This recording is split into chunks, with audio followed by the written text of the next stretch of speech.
Sanda hozir turmushga chiqadigan qizsan, sanda ожирение 2005-yil tug'ilgan qiz kelyapti. Menga kelishdi, sразу aytayapman.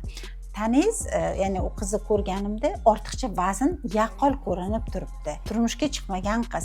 Mana bu xo'lkasi qotdi. Ya'ni xo'lka degani bu bo'yin qismimizda bukurlikka o'xshab yog' qavati yoki o'sha jirovoy anaqa yig'ilgan. Fasseli chandiq bo'lib qoladi. Ayollarda juda ham problema, mana shu xo'lka problemasi.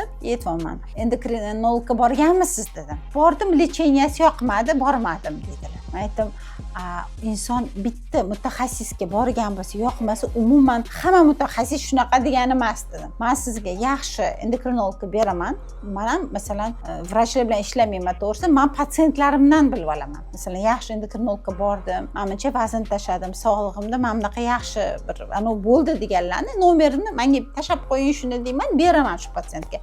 Kecha o'sha bittasini berdim. Bor bu zo'r mutaxassis, har doim effekt qilib bergan. Sanda hozir turmushga chiqadigan qizsan, sanda ожирение. Men massaj qilsam ham xohsan anu qilmaysan, davay birga ishlaymiz. Xo'lkangni endokrinolog ketkazib bermaydi.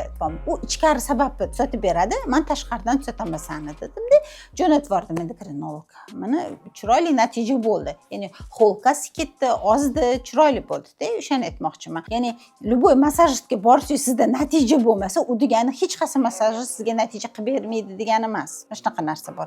U masalan bitta joyingiz tuzalmadimi, boshqasiga borishingiz kerak. Boshqasida ham bo'lmadimi, ikkinchisi va uchinchisida borishingiz kerak. Baribir shu aytadi-yu, dardini bergan shifosini beradi. O'shangacha borish kerak-da.